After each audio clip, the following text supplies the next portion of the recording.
ஆளூர் ஷானவாஸ் நாகூரில் உள்ள தெருவின் பெயர் மாற்றியதை தவிர வேறு எந்த பணியும் செய்யவில்லை என காளியம்மாள் குற்றம் சாட்டியுள்ளார். நாகப்பட்டினம் சட்டமன்ற தொகுதி அதிமுக வேட்பாளர் தங்க கதிரவனை ஆதரித்து அக்கட்சியின் மாநில துணைக் கொள்கை பரப்பு செயலாளர் காளியம்மாள் பரப்புரை மேற்கொண்டார்.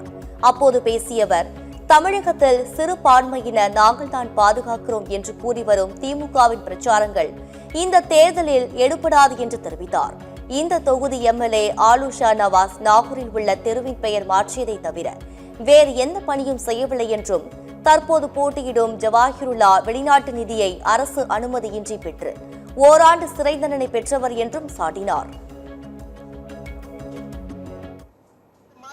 மத அரசியலை செய்து அதன் மூலமாக சிறுபான்மையின மக்களை நாங்க தான் பாதுகாக்கிறோன்ற வார்த்தையை பரிணமித்து ஆட்சி அதிகாரத்துக்கு வந்துவிடாம் என்று திமுக பல நாட்களாக இந்த பிரச்சாரத்தை செய்து ஷானவாஸ் அவர்கள் ஒரே ஒரு வேலையை செஞ்சிருக்கிறார். ஏற்கனவே தைக்கால் தெருன்னு ஒரு தெரு இருந்தது பாருங்க, அதை மாத்திட்டு ஐயா மரியாதைக்குரிய ஹனீஃபா அவர்களுடைய பேரை வச்சிருக்காரு. அதை தவிர இந்த மக்களுக்கு என்ன செய்திருக்கிறாங்க?